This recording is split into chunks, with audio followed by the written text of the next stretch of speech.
these little gray, sort of, almost hardly noticeable extra things off to the side. If you click those, then it gives you different choices. Foreclosures or disclosures is one of the ones. This would come in particularly handy. It will come in handy in some others. But if you'll notice, it says disclosures is, and then if I had selected foreclosure, what do you think I'm telling the system to do? Seek out only those that are foreclosures. But what if I want to avoid foreclosures like the plague, hypothetically, right? I need to switch that. So if I choose foreclosure here, pardon me, doesn't want to click. Okay, I'm seeking out foreclosures, but if I click the word is, I can then switch to is not. So I'm completely avoiding foreclosures. And I can choose more than one thing, so I could have chosen foreclosure and short sale is not, either one of those, so it's avoiding both. Or is owner agent, or is seller's disclosure, or is not, whatever. Okay, so you can use those little extra kind of, like I say, hiding in plain sight factors to control your search and how it's looking as well.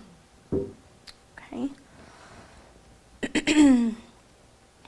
And then part of our advanced, while we're here, to the far right, that options that you have to the very far right, again, it's not there until you just hover in that space, so it's what I call hiding in plain sight. If you click options, you have the option to remove the field. Let's say you're hypothetically never going to use key map to search, and so you just want it to go away and get out of your way. You can remove it. It's temporary for that session unless you save it, okay? So right now, if I were to remove this field, right now it's just out of my way. As long as I have Fusion opened, then that field won't appear in my searches. If I click and close my session, then it comes right back. It defaults back to the defaults, okay? Something that you can do, though, is remove fields, add fields, rearrange the fields, so you can drag and drop. Close date's way down at the bottom. Maybe I want it to be higher up. You just click and hold down right on that field name. Pull it up to the top of the list. And eventually it gets to the top of the list. Just have to coax it a touch. Okay, so now I could have that field up there. Let's say that's something that I use all the time. Okay. Again, if I close Fusion right now, it'll all go back to the default, right? But if I click Save Search, I can then save that criteria in just those fields. So let's say I deleted several, I rearranged them, I click Save Search, I can call it My Search, the way I like it search, just the fields I want search, or whatever I want to call it. And as soon as I click Save and give it that name, from then on, you may have noticed when I hovered on single family earlier, I have a bunch of stuff. And you probably have no stuff, right? Those are my saved custom searches. So I can call it again, whatever I want, and then every time that I come into Fusion, instead of going to the default and having to rearrange and reinvent the wheel, I just hover on search, hover on single family, and then select that customized save set of criteria that I put in there. You can also choose to make that your default. So I can create a custom one and then save it, and then come over here to my Tools menu and choose it as my default, so that every time I open Fusion, every time I click single family, bless you, it'll say just those criteria fields that I selected. Does all that make sense? See, you're advanced. Look at that. All right, so that's a possibility for you. Again, I have a gazillion saved searches, and it would probably be wise if I went back through there into my search manager and deleted a bunch of those. The list just gets longer and longer and longer. The more you save, the longer this list will get. And you can see, I'm not a big fan of chasing little pop-out menus. There we go. You can see here my list just has a scrolly bar. It's so long. Just goes and goes and goes. Okay. So any questions on any of that so far? Okay. So then to see our results, we click Results, almost too simple, right? If you click the word or the little kind of play button, that little blue and white arrow there, it'll take you to the results page. And I want my map off just temporarily, so I'm going to click the little map button. Oh gosh, maybe it'll come back to me. Apparently it's angry at me for that choice. All right, so this is all 43 now because I put that disclosure, foreclosure factor in there. So these are my 43 total results. Here's a sentence I never thought I'd have to say. This thing over here, this color-coded icon, is called a chiclet. If you hover on the chiclet, then you get kind of a little thumbnail. It took a lot of restraint for me to not say that with my Texas twang, by the way, because it usually comes out, hover on the chiclet. Okay, so we've got this little color-coded chiclet mini menu of items. So if I hover on that, then I get this little pop-out that gives me a one-at-a-time way to view pieces of the listing. So the first thing is the property report. You can see a little camera for the photo gallery. The little picture of the map gets you to the map. The dollar sign takes you to the tax record. If you hover on any one of those little icons, it'll give you a hint as to what it is. A lot of the icons are kind of self-explanatory. Okay, here's one of the few times I'll tell you not to use something. When you want to see the history of the property, you'll not go to history. You have to be a little counterintuitive, okay? The market links version of the history report, it's not bad, it's just not as inclusive as we would want it to be. It tells me the history of the current MLS number, of its life in MLS. And often when you're going to see the history, you want the real whole history. You want to see when it was listed before, previous price changes and all of that. So if you go down to the second row, it's always in the second row and it's usually just left of center. It's a little piece of paper with a pencil in front of it, and it's the PAR, our Property Archive Report. And that's the same archive report that you have from Tempo currently. This is an HAR custom report, so we had them draft it and pull it in as a separate piece, but they wouldn't let go of their history report in market links. Give me just a moment here. It's not happy with me. I've been talking a long time, so it doesn't think it's really me logged in, trying to show you that archive report. Okay, so that's what that would look like.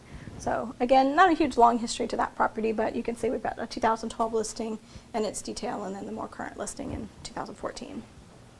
One of the main things that this report is really important for is the cumulative days on the market.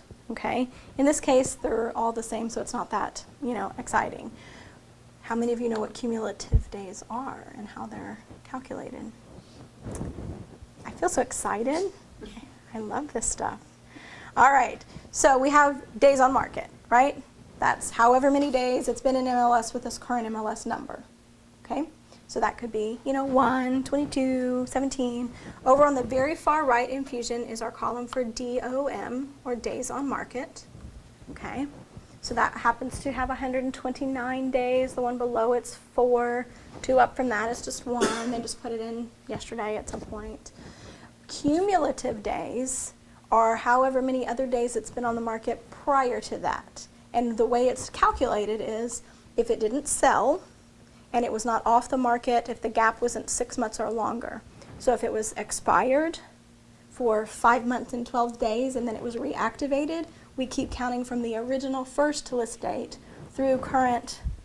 So you could have 4 days on the market, but 625 cumulative days. That's okay? That's in Tempo where you have the asterisk. That's right. Unfortunately, in Fusion, there isn't an asterisk. So it's a little fun. There's a little extra legwork in a way. And again, this is part of the advanced class. We can kind of solve that problem for ourselves. Right now, I only have the DOM column. If I click this little icon right here, Grid Manager, I can add a new column. So I could add the CDOM column right next to the DOM, and so I can look at them side by side. Okay? Kind of a bummer. It's a little extra step that I have to go through because in Tempo it tells me, that little asterisk tells me, ooh, there's something you really better go look at, and I don't kind of really know that. Let me real quickly show you the kind of shortcut way to find that out without having to add your new column. If you select them all at the top, and then go over here to this quick CMA, it's got the little lightning bolt, it's quick like lightning, okay?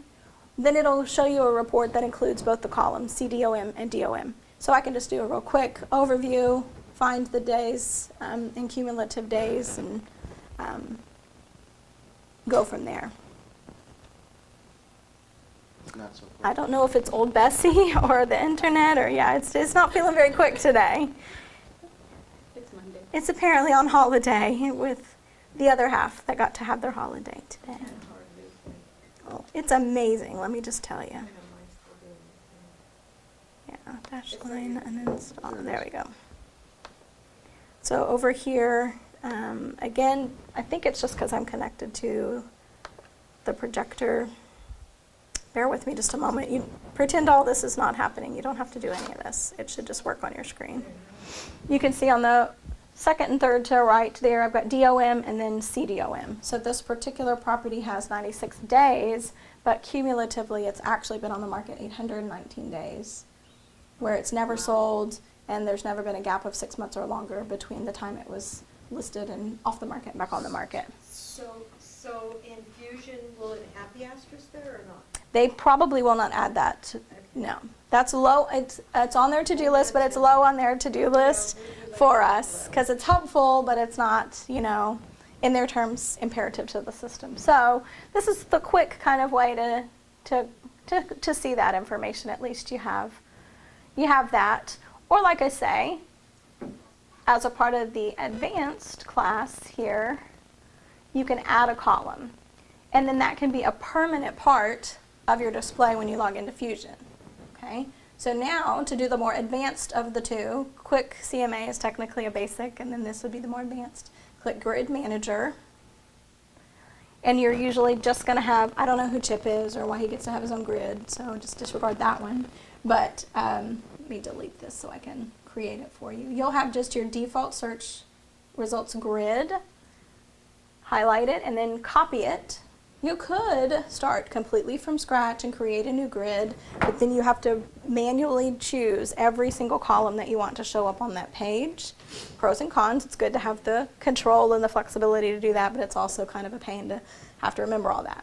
So if we just copy what's there and then tweak it, that's usually a slight bit easier. So everything on the left is what could be a column or a field of information that I want in my results page, and then what's on the right is what is currently. And you'll notice DOM is at the bottom of the list. If you kind of picture it tilted up, everything that's on the bottom is on the far right. Everything that's at the top of the list is the left side of my screen back in the grid. So again, if I just find cumulative days in the market in the thing on the left, I can put it in the thing on the right, save that, and then from that point forward, that could be a part of my grid. Okay? So I'll start with giving it something better than copy of default grid as a name. And I would call this CDOM grid or cumulative day count, or again, whatever you choose to call it. Nobody else really sees that, so it's just your personal preference. Okay. And then here's the hardest part of the whole thing, and that's trying to figure out what the heck MLS called that field. So when we say it, we're calling it cumulative days on the market, right? So we might presume that it's written out. Days on market is all written out, but cumulative is not. It's abbreviated to CDOM on the left. So that's kind of the only hurdle or difficulty that you sometimes encounter when you're trying to customize these things, is trying to figure out what the heck they called it. So if I just come down here to this field, since I know it's CDOM, I can start typing and it'll reduce the list down to just those things that match. Yes, ma'am? Yours has access level, personal and office, and mine doesn't have that. Yes, I have power because I work at HIR. I just wanted to make sure. Yes, you aren't missing something you should have, and I really can't do anything very exciting at all. I could create custom grids for my office who will never use them because they don't actively use MLS, right? So, yes, it's a little trick they play. Yes, you are not missing something exciting, I promise. So I put cumulative to the right, so it's in my I want it as a column section, and then you can drag and drop these like we were doing a moment ago with the fields of criteria. So instead of CDOM and DOM being the very far right, the very last thing on the screen, I can actually scoot it up. Maybe I want it right next to address or list price or something, because that's something that's pretty relevant when you're looking at property, knowing how long it's on the market. So just whatever you want to do there. When you're done, click Save. And then close, and it will always default to the default, but then you can come up here and choose your custom grid. Okay, so when I initially run a search, I'll get my results. It'll be in that default order without the CDOM column. But if I come up here, I can choose my CDOM grid, which then does include that column. Make sense? And then the last advanced, this third level or layer to that is I can go again to my tools menu, to settings, reports and defaults, and make my custom grid my default grid. So then from that point forward, every time I ran a search, got results, it would be in that custom order and custom layout and have the custom fields. Okay, so it can be a temporary thing, it can be a manual switch back and forth when I need it kind of a thing, or it can be, that's how all I ever want to see. Okay? And I used cumulative days on the market because that's kind of important, but that could be anything. It could be gated community. It could be yes or no to the pool. It could be any field at all that's majorly important to whoever it is that you're running the search for. Make it a column so that when you print it out, that's featured and that's really important to that client. You're focused on that. Okay? So any questions on that? Y'all are handling everything I'm throwing at you really well. Just one last little bit, and then I'm going to give us a break because I've technically been talking to you a whole hour, just about. I mentioned that you could sort in Fusion. So any of the column headers across the top, if you click it, it'll sort by that. My first example was when I told you could sort by address. Remember my fake property desk call that wanted the house on Maple? I can sort by address. If you just click that, they're now in alphabetical and then numerical. So if I have more than one property on a particular street, it'll put them in numerical order alphabetically as well, if that makes sense. So if I click it a second time, it's reverse alphabetical, so I can have the W's at the top, or the B's at the top in this case. Also, I can, again, sort by anything. So list price, subdivision name, days on market, cumulative days, whatever it is that I want to search by, year built, all of that is a potential search field. Let's find the one that's been on the market for the very, very, very, very longest, 819 days. So we can go offer them $1.98 and see if they'll take it, right? It's been there forever. Maybe they'll take any price or something. That was a joke, by the way. A wee bit of sarcasm seeks out every now and then. All right. That's how buyers think, though. Yes, kind of, sort of, isn't it? And then your last sort option, again, there's a couple of different skill levels or option levels when you're doing these things. The sort button allows you to sort by up to 3 different things. When you first get your results, they're automatically sorted by 3 factors. Status order first, list price order after that, and MLS number after that. So all your actives are grouped together and they're in list price order. All your pendings are OP grouped together by price, and then so on and so forth. So if I wanted to click here, I've got these little drop downs. So I initially just now sorted it by my CDOM column to get the oldest one at the top, right? So I can use that as my first piece of criteria, but then after that I want them in list price order, and then after that I want them in key map order, or whatever it is. Any combination of the 3 different fields, you just simply choose the drop down to pick the field, and then this little teeny tiny almost obscure icon in between, that's your ascending or descending order.